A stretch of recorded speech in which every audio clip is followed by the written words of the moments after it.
के दिन मैं इनको हमारी कोशिश होगी कि पहले हम इनको नंबर गेसिंग गेम बनवा लें और फिर उसके बाद इनको CLI के थ्रू इंक्वायरर यूज़ करते हुए एक ATM मशीन बना दें, एक पैकेज। फिर उसको पब्लिश भी करूँगा और उसके अलावा इनको कोशिश करेंगे, अगर टाइम बचा तो फिर VS कोड के थ्रू हम लोग गिटहब पे अपनी चीज़ें कैसे पुश कर सकते हैं, वो एक बहुत सिंपल तरीका है। तो वो भी इंशाल्लाह इनको बताएँगे। जबरदस्त। तो मतलब आप आज हम कुछ नई चीजें देखने वाले हैं। तो बिलाल भी फिर हम स्टार्ट करते हैं, आप कंटिन्यू करें। मैं शेयर कर लूँ स्क्रीन? जी। Okay sir.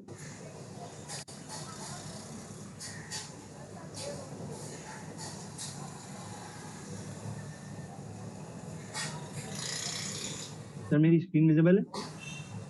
जी हाँ, विजिबल। ठीक है।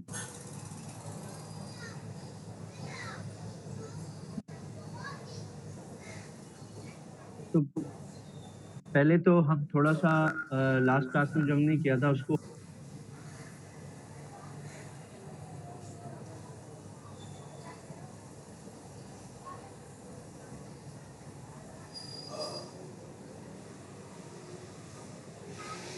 तो थोड़ा-सा रिवाइज़ कर लेते हैं कि पहली की क्लासेस में हमने क्या किया था। फर्स्ट क्लास में हम लोगों ने सिंपल एक सीखा था कि एनवायरनमेंट कैसे बनाई जाती है, जिस पे हम काम करेंगे, वो पूरा एक सेटअप, वो एनवायरनमेंट कैसे बनेगा, आपने वो बताया था। फिर सर उसामा ने एक सिंपल कैलकुलेटर एप्लीकेशन इंक्वायरर को यूज़ करते हुए बनाने सिखाई थी कि वो कैसे होगा। फिर उसके बाद नेक्स्ट क्लास में मुबश्शिर आए थे और उन्होंने बताया था कि हम अपने पैकेजेस को गिटहब पर गिट डेस्कटॉप के थ्रू और CLI के थ्रू, कमांड लाइन के थ्रू कैसे हम अपना कोड गिट पर पुश करते हैं गिटहब पर, और उसके अलावा npm से अपने पैकेज को पब्लिश कैसे करना है और फिर उसको यूज़ कैसे करना है। तो उसी को लेके चलते हुए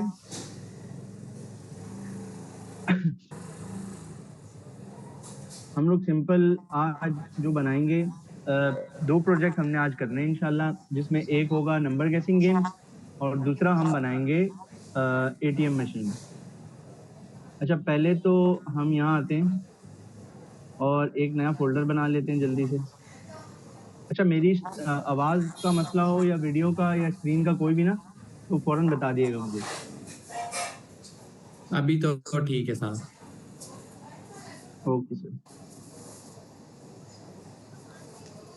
इसके अलावा सर क्लास में कुछ और टीचर्स भी आए हुए हैं, जैसे निदा रिज़वान वगैरह, अगर उनको भी को-होस्ट कर दें तो वो क्वेरीज़ वगैरह का आंसर भी कर देंगे और बताते भी रहेंगे साथ-साथ चीज़ें। ठीक है।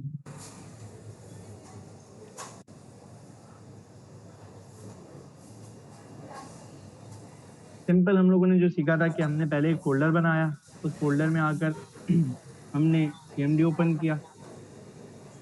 अच्छा, आप लोग अपना जो टीचर्स है ना कैमरा ओपन करें, उससे मुझे ढूंढने में आसानी हो जाएगी, क्योंकि काफी ज्यादा लोगों ने हैंड रेज भी करा हुआ है। मेरी वीडियो तो क्लियर है ना सर?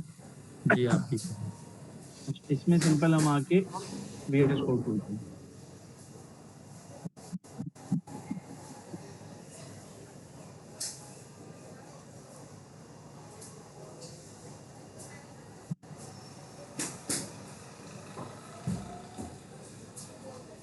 अच्छा, अब जो हमें प्रैक्टिस रखनी है ना बिलाल भाई, क्योंकि जी, जी। गिट का हमारा लेक्चर हो चुका है, तो ठीक है। हमने अब ये डिसाइड करा है कि हम अब कोडिंग जब भी करेंगे, सबसे पहला काम होगा एक रेपो बनाएंगे। फिर उस रेपो को अपने पास क्लोन करेंगे, फिर डायरेक्ट उस रेपो में काम करना शुरू करेंगे। तो आप जो भी काम करना है उसकी एक रेपो बना लें। फोल्डर नहीं बनाए बल्कि रेपो बनाए, रेपो को क्लोन करें। चलिए ठीक है। ठीक है। असल में मैंने ये फ़ोल्डर इसलिए बनाया कि अगर VS कोड के थ्रू मैं कर रहा था ना, तो यहाँ से भी वो इनिशियलाइज़ होती है, तो मैं उसको लेके चल रहा था। लेकिन हम लोग पहले वहाँ से एक रेपो बना लेते हैं और फिर उसको क्लोन करके फिर काम शुरू करते अभी वो ओपन है ना, इसलिए बनने डिलीट नहीं करना चाहिए। हैं। ठीक है। तो क्लास हम यही प्रैक्टिस कर रहे हैं कि आप लोग जितना आसान चीज हो जाए, आपको याद करने की जरूरत ना पड़े, उतनी आसानी से आप कर सकते चलें फिर हम अपनी रिपॉज़िटरीज़ में आके जैसे हमने लास्ट टाइम किया था, एक नई रिपॉज़िटरी बनाते हैं पहले हम। इसका नाम हम रख लेते हैं CLI नंबर गेसिंग। इसकी डिस्क्रिप्शन डिस्क्रिप्शन इसकी हम दे देते हैं कि simple. This is a CLI based numbers guessing game. Public रखनी है हमने, रेडमी फाइल अभी इसकी बना देते हैं हम एक, और सिंपल हम यहाँ से अपनी रेपोजिटरी को क्रिएट कर लेते हैं।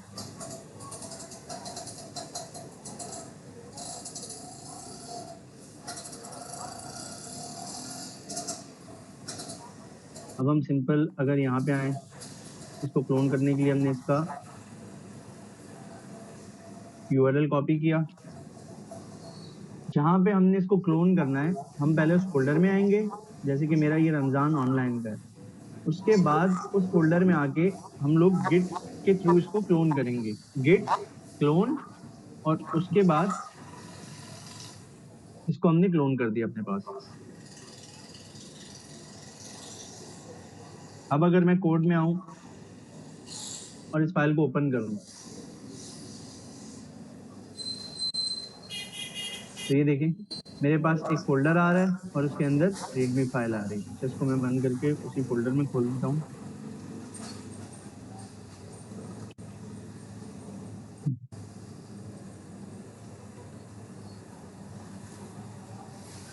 अच्छा, आपने अभी क्या क्या स्टेप्स करे? आपने सबसे पहले गिटहब पे आप गए और गिटहब पे आपने एक रेपो बना ली, और रेपो आपने एक बार दिखाया हमने। अच्छा, जब रेपो बनाई तो उसमें आपने नाम डिस्क्रिप्शन के साथ साथ उसको पब्लिक रखा, और जी एक रीडमी फाइल का जो चेक था आपने उसके ऊपर भी साइन चेक लगा दिया कि रीडमी फाइल भी बन जाए, तो ऑटोमेटिक ये रीडमी फाइल आपके पास आ गई है। बिल्कुल। उसके बाद आपने ग्रीन वाला जो बटन नजर आ रहा है जिसपे कोड लिखा हुआ है, उस पर क्लिक करा, तो क्लिक किया, यहाँ से ये URL आया हमारे पास। ये आपने कॉपी कर लिया। और अच्छा, ये ऊपर ये HTTPS सिलेक्ट है, ये क्या चीज है जो ऊपर सिलेक्ट हुआ हुआ? देखें, हाँ ये सिलेक्ट हुआ हुआ है बाय डिफॉल्ट। ये इसका प्रोटोकॉल है। प्रोटोकॉल हमें बता रहा है कि HTTPS है, हम इस प्रोटोकॉल के थ्रू इसको क्लोन करेंगे अपने पास। ठीक है, तो आप ये कह रहे हैं कि इसमें एक प्रोटोकॉल यूज हो रहा है, उसमें बाय डिफॉल्ट वही आ रहा है HTTPS का, और उसने आपने यहाँ से लिंक कॉपी कर लिया, और इस जी लिंक को कॉपी करने के बाद आप गए CMD पे। सिंपल मैं CMD CMD पे आया, आपने, यहाँ जी, पे मैंने एक कमांड है गिट क्लोन, और उसके बाद मैंने वो उस ऊपर लिखी URL हुई को, है, ऊपर आपने लिखी हुई है। नहीं मैं वैसे ही दिखा रहा हूँ। जी, सिंपल गिट क्लोन करना है, और उसके बाद जो URL जो भी हमने अपने पास क्लोन करनी है रेपोजिटरी, उसका URL लिख के एंटर प्रेस करेंगे, और वो इस तरीके से हमारे पास फोल्डर पे पूरी रेपोजिटरी क्लोन हो जाएगी। जैसे यहाँ पे ये आ गई, और इसमें जैसे हमने गिट पर एक नंबर गेसिंग गेम बनाई हुई है सिंपल। ठीक है। तो अच्छा, पहला स्टेप था क्लोन करने का।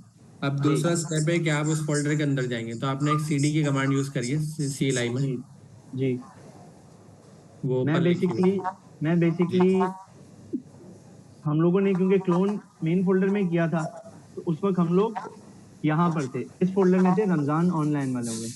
अगर हमें किसी भी फोल्डर के मेन फोल्डर के अंदर जो सब फोल्डर्स होते हैं उनमें जाना हो, तो सिंपल हम CD की कमांड लिखते हैं स्पेस देकर। अगर हम टैब प्रेस करेंगे, तो जितने भी उसके अंदर फोल्डर्स है ना, वो एक एक करके यहाँ पे पॉपअप होते रहेंगे। तो उसमें फिर हमें जिस भी फोल्डर में जाना है उसका नाम आएगा। जैसे हमें अभी रमजान ऑनलाइन में CLI नंबर गेसिंग में जाना था, तो मैं इस फोल्डर पे आया और मैंने इसको एंटर किया, तो मैं इस फोल्डर की डायरेक्टरी में आ गया हूँ। अब जब मैं कोड चलाऊंगा, VS कोड में इसको ओपन करूंगा, तो ये CLI का फोल्डर जो नंबर गेसिंग गेम का है ये खुलेगा, और फिर इसमें डायरेक्ट हम आगे का काम स्टार्ट करेंगे।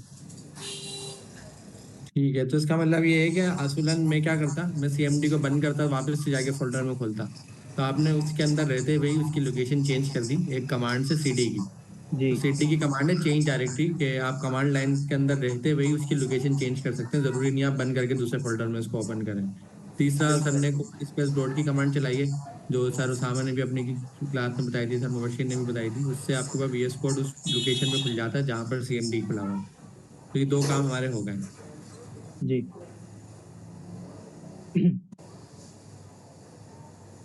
अच्छा, अब हम लोगों ने कुछ चीजें सीखी हैं क्लासेस में भी, हम लोग देख रहे हैं कि हम लोगों ने जब प्रोजेक्ट बनाना है तो उसमें कुछ फाइल्स हम लोगों ने ऐड करनी है, जो इम्पोर्टेंट फाइल्स हैं, जिसमें tsconfig की फाइल है, और उसमें package.json की फाइल है। तो सबसे पहले हम यहाँ पे आएंगे, हम यहाँ पे टर्मिनल में आके न्यू टर्मिनल ओपन कर देंगे।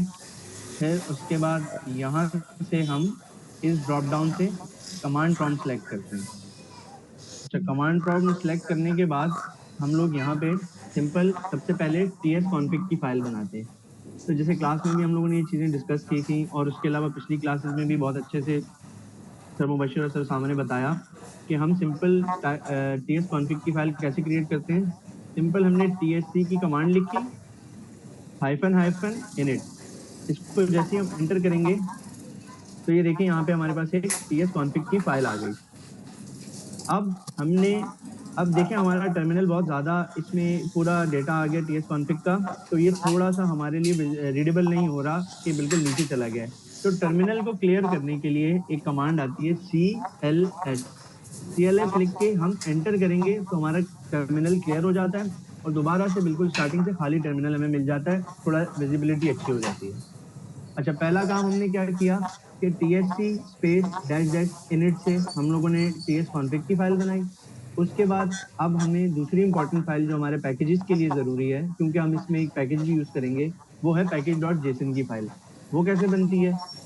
सिंपल हम लोगों ने पिछली क्लासेस में भी डिस्कस किया npm स्पेस init इनिट। इसको एंटर करेंगे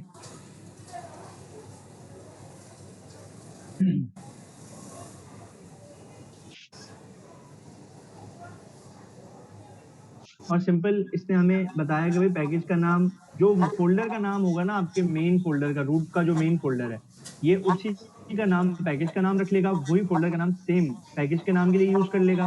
फिर ये हमसे वर्ज़न पूछ रहा है, ऑब्वियसली हम फर्स्ट टाइम बना रहे हैं तो 1.0.0 वर्ज़न है इसका। फिर डिस्क्रिप्शन पूछ रहा है, ये चीज़ें हम आगे भी ऐड करते हैं, फिल वक़्त हम इन सब चीज़ों को एंटर करते रहेंगे ताकि हमारी पैकेज.json की फाइल बन जाए। एंट्री पॉइंट्स पूछ रहा है, टेस्ट कमांड्स भी नहीं, गेट रेपो पूछ रहा है, कीवर्ड्स पूछ रहा है, ऑथर का पूछ रहा है और लाइसेंस का बताया है। तो सिंपल हमारे पास ये हो गई। अब फिर हमने देखा कि भाई टर्मिनल बहुत भर गया हमारा, तो फिर दोबारा से हम CLS की कमांड लिख के एंटर करेंगे और सॉरी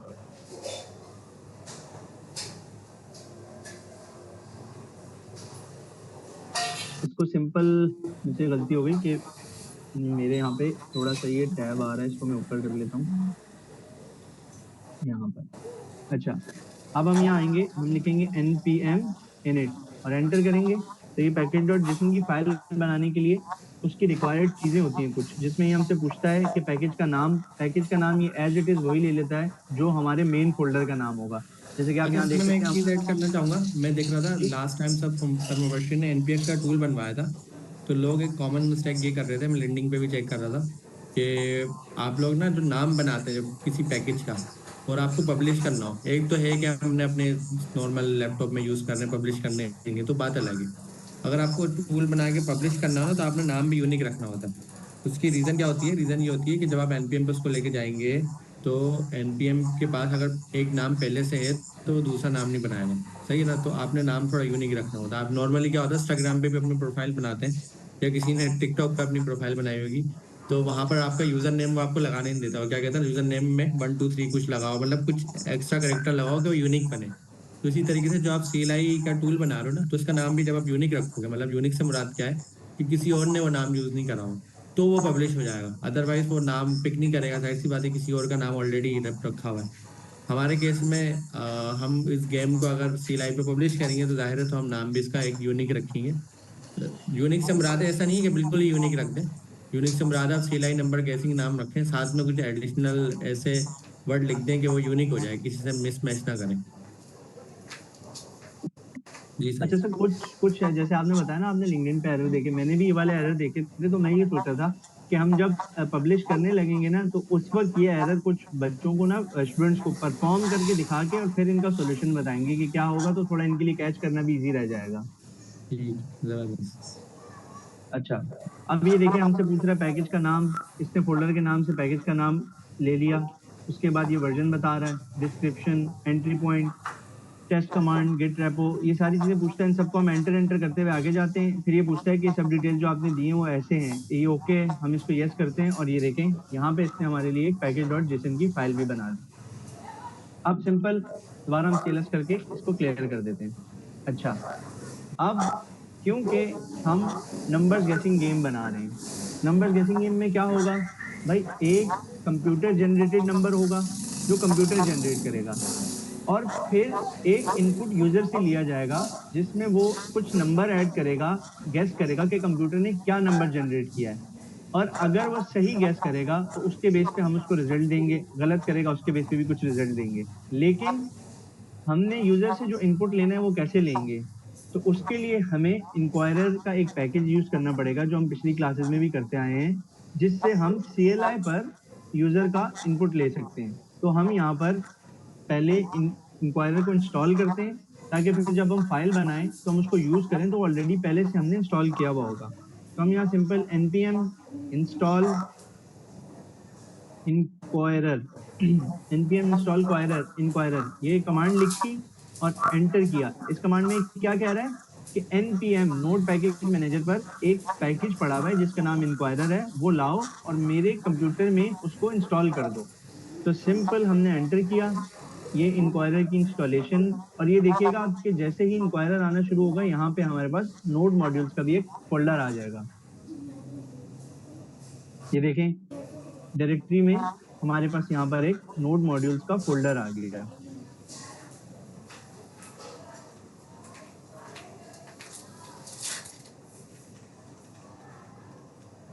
बेसिकली ये नोड मॉड्यूल्स का फोल्डर क्यों आता है कि हमारा जो इंक्वायरर का पैकेज हम यूज करेंगे वो इंक्वायरर का पैकेज के मॉड्यूल्स जो भी उसका कोड रखा हुआ है वो नोड मॉड्यूल्स के फोल्डर में है, और यहाँ से फिर हम उसको एक्सेस करेंगे और अपने पास यूज करेंगे। और ऐसे बहुत सारी और भी डिपेंडेंसीज होती हैं, वो सारी इस नोड मॉड्यूल्स के फोल्डर में आती हैं, और फिर उनको हम अपने पास यूज करते हैं अपने कोड में, या जो भी हम प्रोग्राम लिखेंगे अभी जहां भी हम उसको यूज करेंगे। अच्छा, हमने एक चीज देखी है कि हम लोग टाइप स्क्रिप्ट यूज कर रहे हैं, तो जाहिर सी बात है भाई हमें हर चीज की टाइप्स का भी ख्याल रखना पड़ेगा, इन चीजों का बहुत ख्याल रखना पड़ेगा। तो इंक्वायरर के साथ टाइप्स का भी एक पैकेज आता है इंक्वायरर की, जो यूज इंस्टॉल करना हमारे लिए बहुत जरूरी है ताकि हमारे एरर्स ना आए। अब मैं यहाँ डायरेक्टली उसको इंस्टॉल नहीं करूंगा क्योंकि काफी स्टूडेंट्स का ये एरर भी आता है कि ये इशू आ रहा है। इसको सॉर्ट आउट कैसे करेंगे? अब हम शुरू करते हैं अपना काम। हम यहाँ आते हैं रूट पर आके हम एक फाइल बनाते हैं index.ts। हमने इसको एंटर किया। एंटर करने के बाद अब हम यहाँ पे इंपोर्ट करेंगे इंक्वायरर।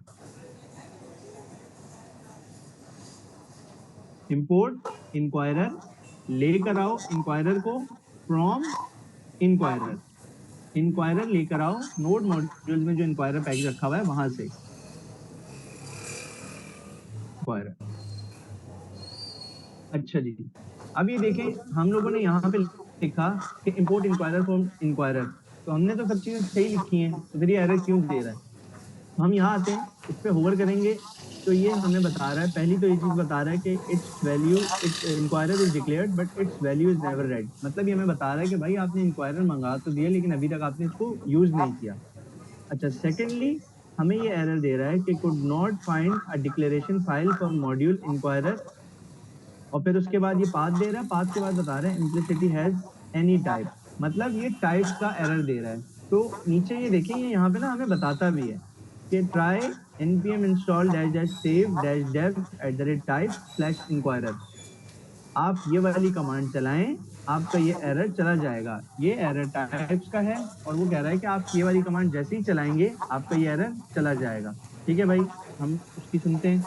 हमने सिंपल वहां से कॉपी की, कंट्रोल एस से सेलेक्ट किया, हम यहाँ आए, हमने इस कमांड को सेलेक्ट किया, कंट्रोल सी प्रेस किया, कॉपी किया, और यहाँ आके कंट्रोल वी से पेस्ट किया। पेस्ट करने के बाद एंटर किया। अब ये हमारी इसको सेव करेगा package.json की फाइल में।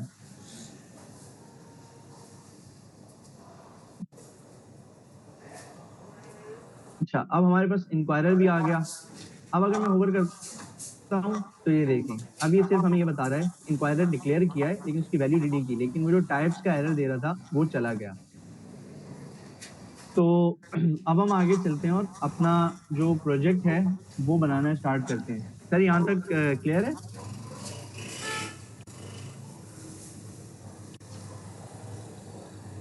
जी सर क्लियर है, कंटिन्यू होते हैं। ओके।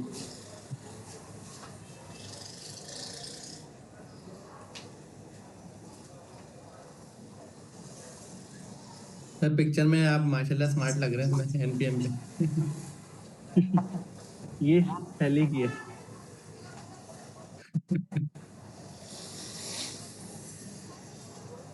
अच्छा, अगर अब मैं आऊं और अब हम लोग सिंपल यहाँ आके इसको कौन आंसर्स, या इसको हम कहते हैं गेस नंबर, या चले आंसर्स ही रख लेते हैं, इज इक्वल्स टू, हमने देखा था कि भाई हम अवेट यूज करते हैं इंक्वायरर को यूज करते वक्त। अब ये अवेट हम क्यों यूज करते हैं, और फिर इंक्वायरर का कौन सी ऐसी चीज है जिसके थ्रू हम यूजर से इनपुट लेंगे। तो इंक्वायरर में जाओ और उसका जो प्रॉम्प्ट की सर्विस है वो लेके आओ, प्रॉम्प्ट का फंक्शन उसका, और उसके थ्रू हम यूजर से इनपुट लेंगे। अच्छा भाई, अब ये तो एरर दे रहा है, ये हमें बता रहा है कि ये हमें एरर दे रहा है कि हम कॉमन जेस के मॉड्यूल यूज कर रहे हैं। अब ये हमें बता रहा है कि भाई आपके पास जो कॉन्फ़िगरेशन हुई हुई है टाइप स्क्रिप्ट की और मॉड्यूल्स की वो पुरानी है, और आप जो सिंटेक्स यूज कर रहे हैं वो लेटेस्ट है। आपका यहाँ कॉन्फ्लिक्ट आ रहा है, आप जाके पहले अपनी फाइल में चेंजेस करें। तो ये एरर रिजॉल्व करने के लिए सबसे पहले हम आते हैं अपनी package.json की फाइल में। यहाँ पे हमने देखा ये मेन index.js की फाइल है। हम यहाँ आए, हमने लिखा ty, ये देखिए हमें खुद से ये सजेशंस भी देता है, फिर भी हम यहाँ लिखते हैं ty टाइप स्पेस और यहाँ लिखा मॉड्यूल। मतलब इसको हम बता रहे हैं कि भाई हम अब मॉड्यूल्स यूज कर रहे हैं। उसके बाद हम यहाँ आते हैं, अब ये जो टारगेट है इसका इशू था, तो हम इस टारगेट को लेटेस्ट पर करके ES नेक्स्ट कर लेते हैं इसको। और ये कॉमन जेस का है, इसको हम नोड नेक्स्ट पे कर लेते हैं, और इसको भी मॉड्यूल रेजोल्यूशन को भी हम नोड नेक्स्ट कर लेंगे। ये बेसिकली हम इसको बता रहे हैं कि भाई आपकी जो कॉन्फ़िगरेशन हुई है वो पुराने जो सिंटैक्स था पुराने तरीके से उसके हिसाब से हुई है। हम अब जो मॉडर्न अपडेट्स हैं उनको यूज करने जा रहे हैं, उनका सिंटैक्स यूज करने जा रहे हैं। तो हमें ये चेंजेस चाहिए, आप अपनी कॉन्फ़िगरेशन को अपडेट करो। तो हमने कॉन्फ़िगरेशंस को अपडेट किया यहाँ से।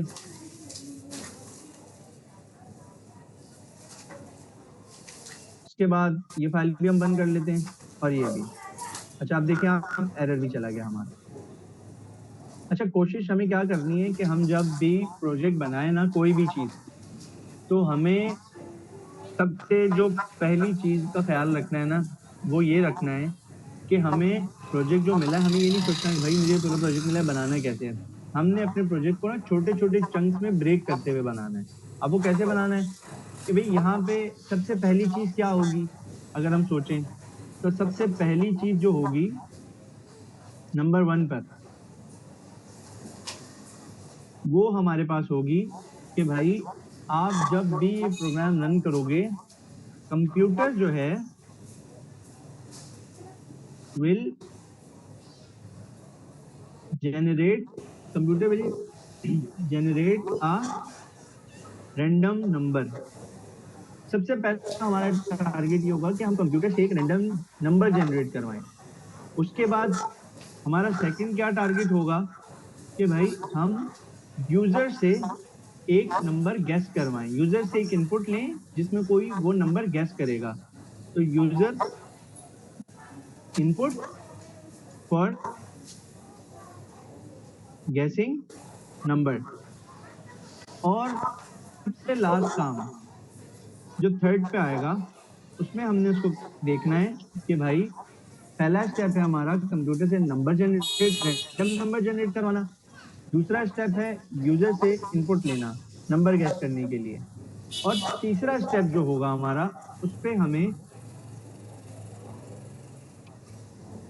जो यूजर का नंबर है और कंप्यूटर का रैंडम नंबर जो कंप्यूटर ने जनरेट, उन दोनों को कंपेयर करना है और उसकी बेस पे रिजल्ट देना है कि क्या यूजर ने सही नंबर गैस किया है या नहीं।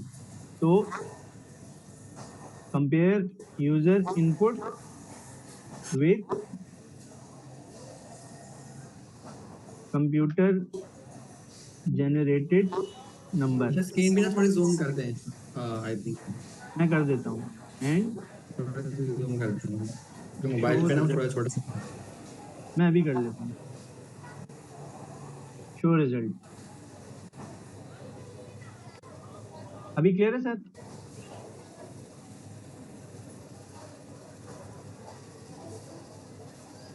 जी आप ठीक है। ठीक है। अच्छा, हमने भाई ये 3 स्टेप्स बना लिए कि भाई सबसे पहले मुझे यूज़र से कंप्यूटर से एक रैंडम नंबर जनरेट करवाना है। उसके बाद मुझे यूज़र से इनपुट लेना है कि वो क्या नंबर गेस कर रहा है, और फिर तीसरे पे उन दोनों को कंपेयर करना है और कोई रिजल्ट शो कराना है। अच्छा, सबसे पहले अच्छा सर मैं आपसे पूछना चाह रहा था कि यहाँ पे पहले हम हार्ड कोडेड नंबर दे दें या फिर मैथ्स डॉट रैंडम और फ्लोट से मैं जनरेट करवा दूं कोई नंबर? नहीं, पहले हार्ड कोडेड दे दें, एक लॉजिक समझा दें, फिर आप उससे के ठीक बाद। है, ठीक है। हम यहाँ पे आते हैं, हम एक वेरिएबल बनाते हैं रैंडम नंबर के नाम से, ठीक है। और हमने बता दिया कि ये रैंडम नंबर 13 है, इसकी वैल्यू हमने बता दी। तो यहाँ पे अगर हम आए तो हमारा पहला काम क्या था कि कंप्यूटर से एक रैंडम नंबर जनरेट करवाना है। भाई ये तो हो गया डन, इसको हमने कर दिया डन। फिर सेकंड काम हमारा था कि आप रैंडम नंबर जो जनरेट करवा रहे हो उसकी बेस पे अब हमें यूजर से भी तो इनपुट लेना है कि भाई यूजर ने हमें रैंडम नंबर तो कंप्यूटर ने जनरेट कर दिया, लेकिन अब यूजर को इनपुट देगा तो हम उसको आगे कंपेयर करेंगे ना। तो हम सिंपल यहाँ आते हैं, नेम लिखा, इसका नाम हो गया, नेम लिखा और इसका नाम हो गया user guest number. Simple, user guest number. इसकी टाइप होगी, जाहिर सी बात है जब हम नंबर्स का कंपैरिजन कर रहे हैं इसकी टाइप भी होगी नंबर। और इस पे हम यूजर को दिखाना क्या चाह रहे हैं, जब वो गैस करेगा तो वो क्या देख के गैस करेगा, उससे सवाल क्या या उसको मैसेज क्या दिखाना चाह रहे हैं। तो हम उसको मैसेज दिखाना चाहेंगे, please guess a number, please guess a number. इसको हमने कर दिया सेव। तो मैं ऊपर ले गया थोड़ा सा और अब हम टर्मिनल पर आए।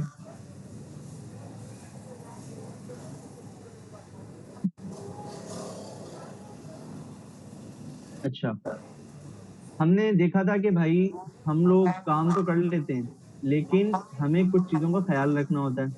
क्यों? क्योंकि टर्मिनल टाइप स्क्रिप्ट तो समझता नहीं है, इसको तो जावा स्क्रिप्ट आती है, क्योंकि नोड जेएस का एनवायरनमेंट चल रहा है और नोड जेएस टाइप स्क्रिप्ट तो नहीं समझता, वो जावा स्क्रिप्ट समझता है। तो इसके लिए सबसे पहले जो कोड हमने टाइप स्क्रिप्ट का लिखा होता है हम उसको कंपाइल करते हैं जावा स्क्रिप्ट के कोड में। वो कैसे होता है? हम सिंपल आते हैं T H C, TypeScript compiler. T H C की कमांड लिखी, एंटर किया, और यहाँ देखिएगा आप इंडेक्स डॉट जेएस के साथ हमारी एक फाइल आ जाएगी कंपाइलेशन के बाद जेएस की। तो ये देखिए। अच्छा, अब आपको मैं एक चीज दिखाता हूँ, अभी क्योंकि हमने इतना कोई ज्यादा कोड नहीं लिखा, तो ये देखें, ये पूरा ये code same as it is compile होकर यहाँ पर भी आ गया। ठीक है। अब क्योंकि हमारे पास जावास्क्रिप्ट की फाइल बन गई और हमें पता है कि भाई टर्मिनल में तो टाइप स्क्रिप्ट, एक सेकंड पहले मैं इसको भी कंसोल करवा दूं, आंसर्स को भी।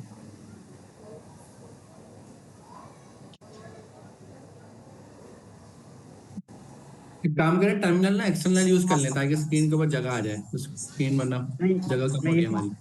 जी जी मैं यही कर लेता हूँ। अच्छा, अच्छा आपको बताया था सीएलएस की कमांड टर्मिनल क्लियर करने के लिए होती है, हमने टर्मिनल क्लियर कर दिया। अच्छा, क्योंकि अब हम इसको ये देखें, जब हमने फाइल सेव नहीं की हुई होती है ना तो यहाँ पे ऊपर एक डॉट भी आ रहा होता है हमारे पास। तो कंपाइल करने से पहले फाइल सेव करना बहुत जरूरी है। तो हमने सिंपल यहाँ पे आके कंट्रोल, ये देखें ये एरो, ये डॉट है ऊपर, जैसे ही मैंने कंट्रोल एस प्रेस किया ये डॉट चला गया। अच्छा, क्योंकि अब हमने तो यहाँ तक कंपाइल किया था कोड लाइन नंबर 17 तक, ये लाइन नंबर 19 तो नहीं आई है। तो अगर हमें इसका आउटपुट देखना है तो जाहिर सी बात है हमें दोबारा से फाइल कंपाइल करनी पड़ेगी। दोबारा से हम आएंगे, टी एच सी लिखेंगे, टी एच सी लिखकर एंटर करेंगे। ये हमारी, इसको भी सर जूम कर दें, अच्छा इसको भी जूम कर देते हैं। इसको भी ना जूम कर। ठीक है सर।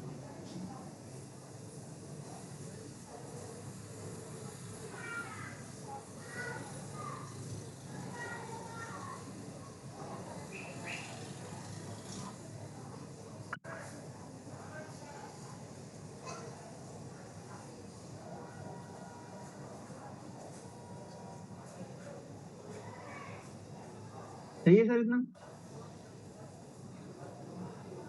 ठीक है, ठीक।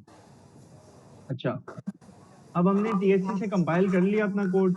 अब सिंपल हम यहाँ आते हैं नोड, क्योंकि हम जावास्क्रिप्ट की फाइल चलाएंगे और वो नोड के साथ चलती है, तो हम लिखेंगे index.js, क्योंकि हमें JS की फाइल चलानी है। हमने एंटर किया तो ये देखें, सबसे पहले हमारे पास उसने हमने जो यूजर को प्रॉम्प्ट किया था क्वेश्चन कि please gas a number, user से नंबर गैस करवाया, एंटर किया तो ये देखें गैस नंबर में 5 आ गया। ठीक है भाई, हमने अपने पास स्टेप्स नोट किए थे, स्टेप्स नोट करने पे हमने यहाँ पे कंप्यूटर से भी नंबर जनरेट करा दिया, यूजर से भी गैस नंबर इनपुट लेकर हमने देख लिया कि सही इनपुट आ रहा है, तो मतलब ये चीज भी हमारे पास डन हो गई। अब हमारा फाइनल स्टेप है कि भाई आपने नंबर तो जनरेट करवा दिया, यूजर से भी इनपुट दे दिया, अब यूजर को भी तो बताओ कि उसने जो नंबर गैस किया है वो सही है या गलत है।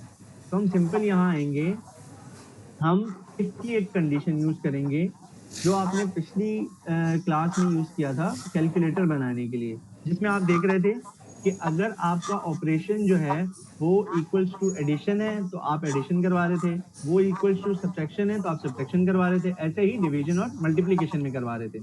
तो हम सिंपल यहाँ आते हैं, हमें कहाँ से मिलेगा यूजर का इनपुट? हमें यूजर का इनपुट आंसर से मिलेगा। आंसर्स में जाएंगे हम, आंसर्स के बाद हमें क्या पता कि आंसर्स में कहाँ से मिलेगा, तो ये जो नेम है, जो हमने नाम रखा है, हम आंसर्स में जाकर इस नाम से उसको ढूंढेंगे। तो हम जैसे कि डॉट लिखेंगे और फिर लिखेंगे यूजर, ये देखिए मुझे सजेशन में भी दे रहा है यूजर गेस नंबर। अब हम इसको पूछेंगे कि भाई अगर, इफ का मतलब अगर, फिर अच्छा मैं इसको थोड़ा सा आपको अगर कॉन्टेक्स्ट भी समझा दूं ना, हम लिखते हैं अगर, फिर ये जो दो राउंड ब्रैकेट्स हैं इनके अंदर आती है कंडीशन कि अगर ये कंडीशन ट्रू है तो वो इस ब्लॉक को रन करेगा। इफ के अंदर हम यहाँ पर इन दो पैरेंथेसिस के अंदर राउंड ब्रैकेट्स के अंदर हम कंडीशन देते हैं, अगर ये कंडीशन ट्रू है तो वो ये कर्ली ब्रैकेट्स के ब्लॉक में आएगा और इसके अंदर जो भी चीज हम लिखेंगे वो उसको प्रिंट करेगा। अच्छा भाई, हमने यहाँ जो कंडीशन नहीं दी है वो ट्रू नहीं होती, वो फॉल्स हो जाती है, तो फिर क्या करेगा? तो फिर वो सिंपल एल्स के ब्लॉक में आता है और यहाँ पे आके इस चीज को, एल्स के ब्लॉक को रन कर देता है। अगर कंडीशन ट्रू हो गई तो वो इस ब्लॉक को रन करेगा, ये जो कर्ली ब्रैकेट्स हैं, और अगर एल्स ये वाली कंडीशन फॉल्स हो जाती है तो वो एल्स के ब्लॉक में आता है और जो भी हमने एल्स में दिया होगा वो उसको रन करेगा। ठीक है, अब हम यहाँ पे आके वही चीज पेस्ट करते हैं कि भाई answers dot user guess number is equals to, अब हम इससे पूछ रहे हैं, इसको कंडीशन दे रहे हैं कि भाई अगर यूजर ने जो आंसर गेस किया है वो बराबर हो रैंडम नंबर के, तो आपने सिंपल आकर ये काम करना है console डॉट लॉग, और यहाँ पे हम लोग बैकटिक नहीं बल्कि अभी सिंपल करते हैं, यहाँ पे हम लोग करते हैं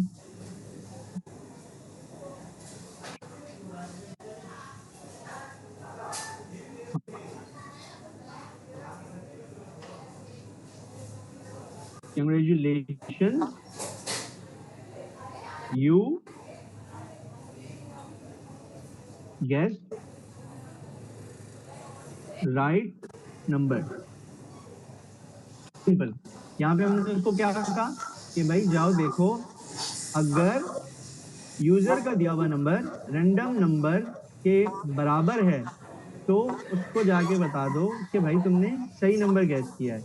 लेकिन अगर यूजर का नंबर रैंडम नंबर के बराबर नहीं है तो तुम एल्स में आओ और उसको जाके बताओ कि भाई आपने जो नंबर गैस किया है वो गलत है। सिंपल हम कहेंगे यू गैस रॉन्ग नंबर। अब हम इसको देख लिया हमने, अब हम इसको चला कर देखते हैं भाई कि क्या आता है हमारे पास। हम सिंपल आते हैं टर्मिनल पे अपने,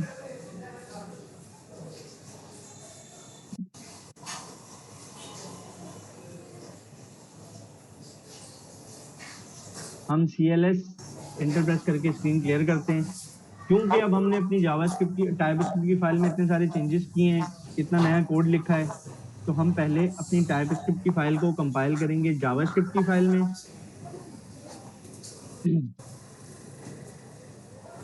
और जावास्क्रिप्ट की फाइल को जब हमने कंपाइल कर लिया, तो उसके बाद अब हम जावास्क्रिप्ट की फाइल को रन करेंगे next.js। Please guess a number, हम रैंडम नंबर कोई भी गेस कर लेते हैं, हम करते हैं 6। तो ये हमें बता रहा है यू गेस रॉन्ग नंबर। अच्छा ठीक है भाई, हमें पता था कि हम रैंडम जो जनरेटेड नंबर है वो तो 13 है, लेकिन उसने 6 गेस किया तो मतलब गलत गेस किया। अच्छा हम दोबारा से आकर अपनी फाइल चलाते हैं और अब हम उसको बताते हैं कि भाई चलो ठीक है मैं नंबर गेस करता हूँ, क्योंकि हमें पता है कंप्यूटर जनरेटेड नंबर भी 13 है, तो हमने 13 ही गेस किया, लेकिन फिर भी वो हमें दे रहा है you guess the wrong number. अब ये वो मिस्टेक है जो मोस्टली स्टूडेंट इंक्वायरर यूज करते हुए कर रहे होते हैं, लेकिन उनको समझ नहीं आ रही होती कि सर कंडीशन नहीं चल रही और हर बार एक ही चीज प्रिंट हो रही है। अब इसका रीजन क्या है कि आपने यहाँ पूछा answers dot user guest number, जबकि आपने ऊपर उसका नाम रखा है यूजर गेस्ट नंबर, मतलब यहाँ पे ईडी आ रहा है और यहाँ पे ईडी नहीं है, तो ये स्पेलिंग मिस्टेक है। तो सिंपल सी स्पेलिंग मिस्टेक की वजह से उसको ये कोई चीज मिल ही नहीं रही, तो जब उसको ये चीज मिल नहीं रही वो इस ऑपरेशन को परफॉर्म ही नहीं कर रहा, वो डायरेक्ट आ रहा है और हर बार एल्स चला रहा है। इस चीज की आपने खास ख्याल रखना है, क्योंकि मोस्टली मिस्टेक्स यही आ रही हैं कि सर हम लोग कंपाइल कर रहे हैं, वो कंडीशन नहीं चल रही है और एल्स की कंडीशन हर सूरत में चल रही है, उसका रीजन ये होता है। अब हम यहाँ पे आके ईडी लगाते हैं, इसको सेव करते हैं, फिर से अपने टर्मिनल में आते हैं। अब क्योंकि हमने टर्मिनल में जावास्क्रिप्ट टीएस की फाइल में चेंजेस किए हैं, तो हम यहाँ पे टीएसटी एंटर करेंगे ताकि हमारा टीएस का जो कोड है वो जेएस की फाइल में कंपाइल हो जाए। कंपाइल हो गया हमारा कोड। अब हम आते हैं नोड index.js, नोड index.js की फाइल कमांड लिखी जेएस की फाइल रन करने के लिए, एंटर किया। अब देखते हैं, अब वो दोबारा पूछ रहा है प्लीज गेस अ नंबर, हमारा प्रोग्राम दोबारा से स्टार्ट हुआ, हमने अब उसको कहा 13, तो उसने हमें दिया congratulation you guess right number. तो ये देखा आपने कि हमारी छोटी सी यहाँ पे एक मिस्टेक होती है कि हम जो ऊपर हमारा जो भी प्रॉम्प्ट का यूजर से इनपुट लेते हैं उसका जो हम नाम देते हैं जिसमें उसका आंसर स्टोर हो रहा होता है, हम यहाँ पे कुछ और स्पेलिंग देते हैं और यहाँ पे उसको किसी और तरीके से मंगा रहे होते हैं, तो इस वजह से वो एरर देता है। अच्छा एक और कॉमन सी बच्चों की स्टूडेंट्स की जो मिस्टेक आती है वो कि यहाँ पे ना आप लोग या तो इसकी स्पेलिंग गलत लिख देते हैं, यहाँ आप लिखते हैं कैपिटल एन। अब उसमें क्या होता है, हमने सेव किया, जैसे ही मैं यहाँ आऊंगा और टीएससी की कंपाइल करूंगा, थोड़ा मैं बड़ा करके दिखाता हूँ। अब मैं, अच्छा आप जब पुरानी की आपने कमांड जहाँ एंटर की हुई होती है ना, तो आप टॉप का एरो या बॉटम एरो कोई भी दबाएंगे ना तो आपकी कमांड यहाँ पे आती रहती हैं जो जो आपने प्रीवियसली यूज की हुई हैं।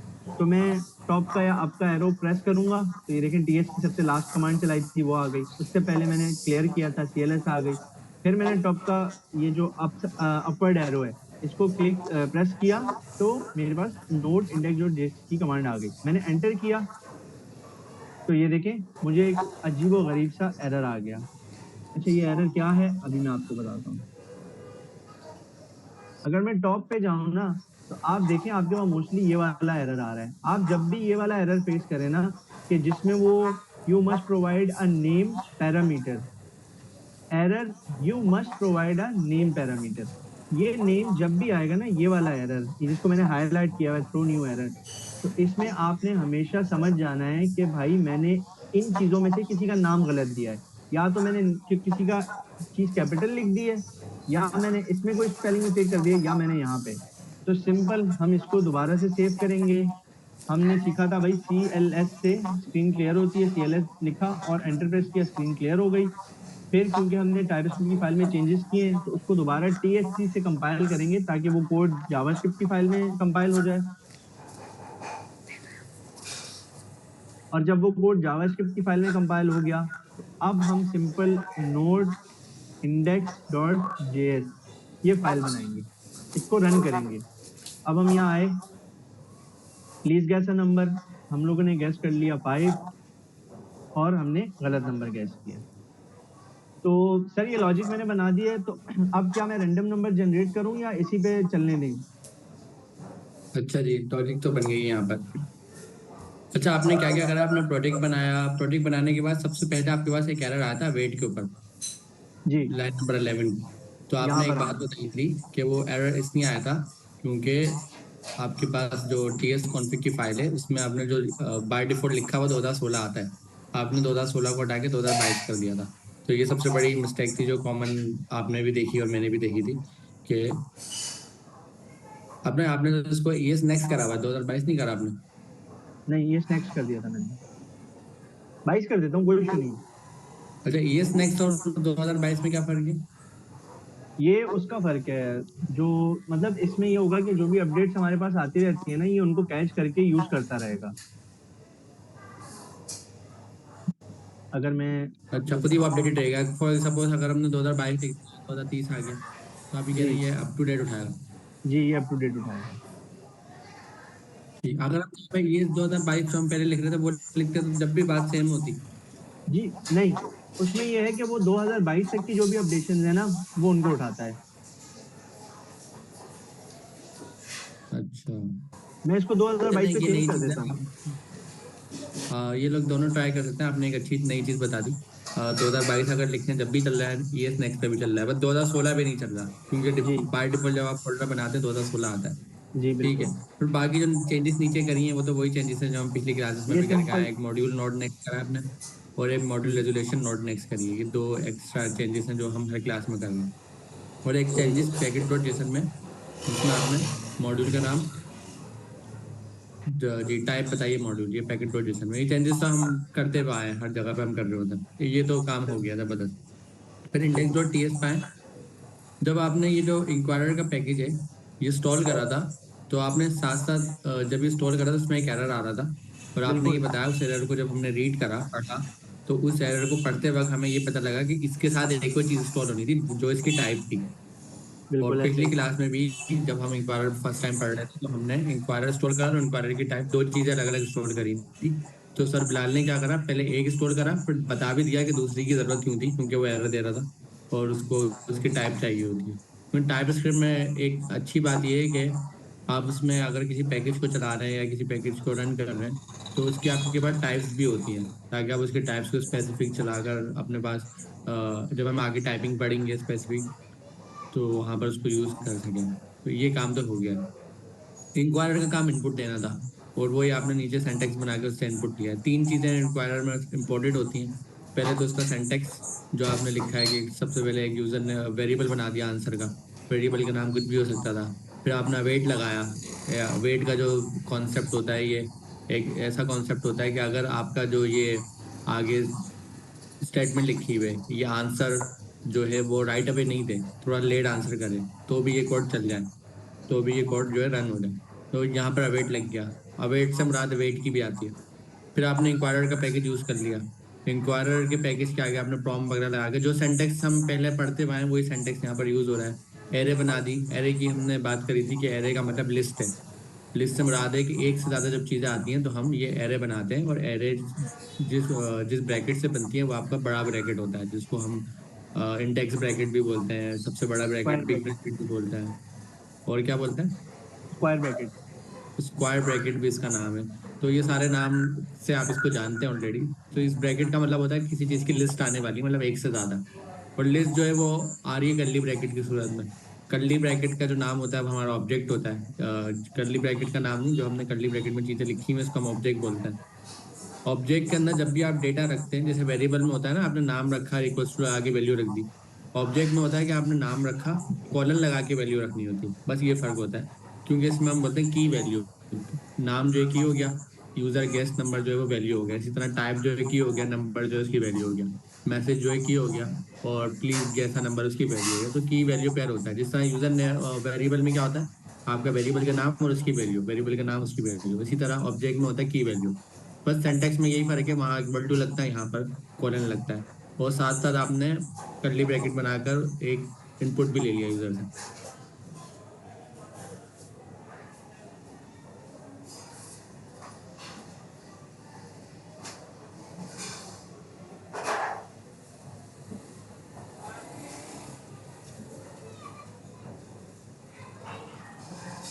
ये काम तो जबरदस्त हो गया। अभी हमारे पास दो चीजें, एक हमारे पास रैंडम नंबर है जिसकी वैल्यू 13 है, जो ऊपर आपने वेरिएबल बना के रखा है, और एक हमारे हम यूजर से इनपुट ले रहे हैं। अब यूजर का इनपुट कुछ भी हो सकता है भाई, जो भी यूजर दे, बट हमने टाइप नंबर रखी हुई है, तो यूजर नंबर में ही देगा।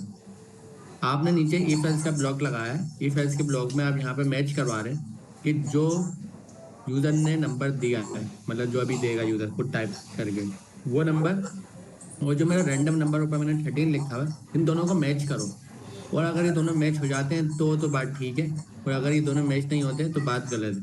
तो ये वाला जो ब्लॉक सर ने हाईलाइट करा, ये जब ही चलेगा जब दोनों मैच हो जाएंगे, अदरवाइज ये ब्लॉक काम नहीं करेगा, ये नहीं चलेगा, बल्कि नीचे वाली लाइन पे चले आएगा और एल्स का ब्लॉक रन कर देगा जिसमें है you guess a wrong number. तो एक फायदा हमें हो गया इफ एल्स से कि हमने प्रोग्रामिंग में कंडीशंस लगा दी। कंडीशंस में ये बेनिफिट हो गया कि हमने दो चीजों को मैच करवाया, अगर वो मैच हो जाती है सक्सेसफुली तो हमने कहा कॉन्ग्रेचुलेशन, अगर वो सक्सेसफुल नहीं मैच होती तो हमने कहा you guess a wrong number. तो हमने दोनों केस लगा ली, इफ और एल्स। अगर हमारी बात सच निकली तो ऐसा करना है, और अगर बात सच नहीं निकली, बात गलत होगी, तो फिर ऐसा करना है, इफ और एल्स। अगर और मगर वाला यहाँ पर सीन हो गया। अगर नंबर गेस होते हैं तो congratulation, you guess right number, you guess right number, ये प्रिंट हो जाए। और अगर दोनों के डिसीजन गलत होते हैं, मतलब गेस नंबर रैंडम नंबर से मैच नहीं हो पाता, फॉल्स हो जाता है, तो वो एल्स का ब्लॉक चलता है कि you guess a wrong number. तो यहाँ पर हमें ये तो फायदा हो गया।